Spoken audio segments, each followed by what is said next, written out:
We know that engagement with social media and our cell phones releases a chemical called dopamine. That's why when you get a text, it feels good, right? So, we've all had it where you're feeling a little bit down or feeling a bit lonely, and so you send out 10 texts to 10 friends, hi, hi, hi, hi, hi, because it feels good when you get a response, right? Right?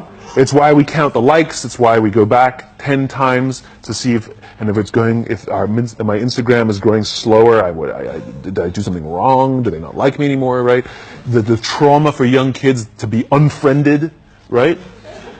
Because we know when you get a hit of dopamine, which feels good. It's why we like it. It's why we keep going back to it. Dopamine is the exact same chemical that makes us feel good when we smoke, when we drink, and when we gamble. In other words, it's highly, highly addictive, right? We have age restrictions on smoking, gambling, and alcohol, and we have no age restrictions on social media and cell phones. That's basically what's happening, right? That's basically what happened. You have an entire generation that has access to an addictive, numbing chemical called dopamine through social media and cell phones. What's happening is because we're allowing unfettered access to these dopamine-producing devices and media, basically it's becoming hardwired, and what we're seeing is as they grow older, too many kids don't know how to form deep, meaningful relationships. Their words, not mine. They will admit that many of their friendships are superficial. They will admit that their friends, that they don't count on their friends, they don't rely on their friends, they have fun with their friends, but they also know that their friends will cancel on them if something better comes along. Deep, meaningful relationships are not there because they never practice the skill set, and worse, they don't have the coping mechanisms to deal with stress. So when significant stress starts to show up in their lives, they're not turning to a person, they're turning to a device, they're turning to social media, they're turning to these things which offer temporary relief. We know, the science is clear, we know that people who spend more time on Facebook suffer higher rates of depression than people who spend less time on Facebook, right? These things balance, right? There's nothing wrong with social media and cell phones. It's the imbalance, right? If you're sitting at dinner with your friends and you're texting somebody who's not there, that's a problem. That's an addiction.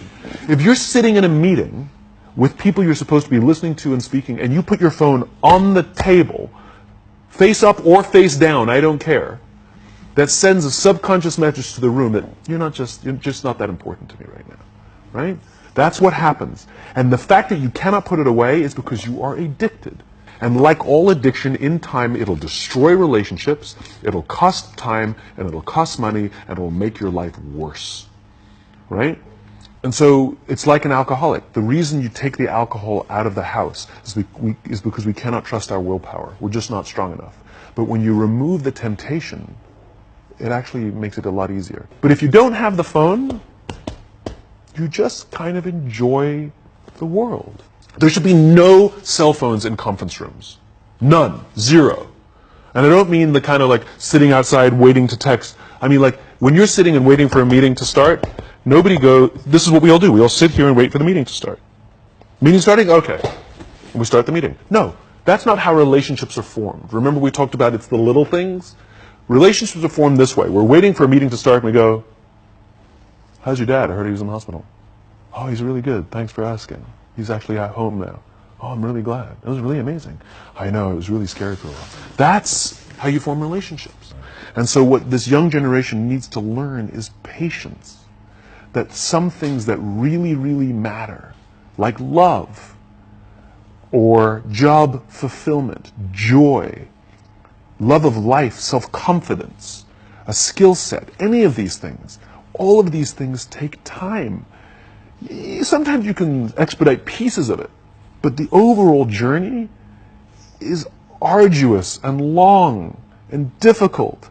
And if you don't ask for help and learn that skill set, you will fall off the mountain, or you will, the worst case scenario, and we're already seeing it, the worst case scenario is we're seeing an increase in suicide rates, we're seeing an increase in this generation, we're seeing an increase in accidental deaths due to drug overdoses, we're seeing more and more kids drop out of school or take leaves of absence due to depression, unheard of. This is really bad. The best case scenario Those are all bad cases, right? The best case scenario is you'll have an entire population growing up and going through life and just never really finding joy. They'll never really find deep fulfillment in work or in life. They'll just waft through life and it'll be just, it's fine. We now have a responsibility to make up the shortfall and to help this amazing, idealistic, fantastic generation build their confidence, learn patience, learn the social skills, find a better balance between life and technology. Because, quite frankly, it's the right thing to do.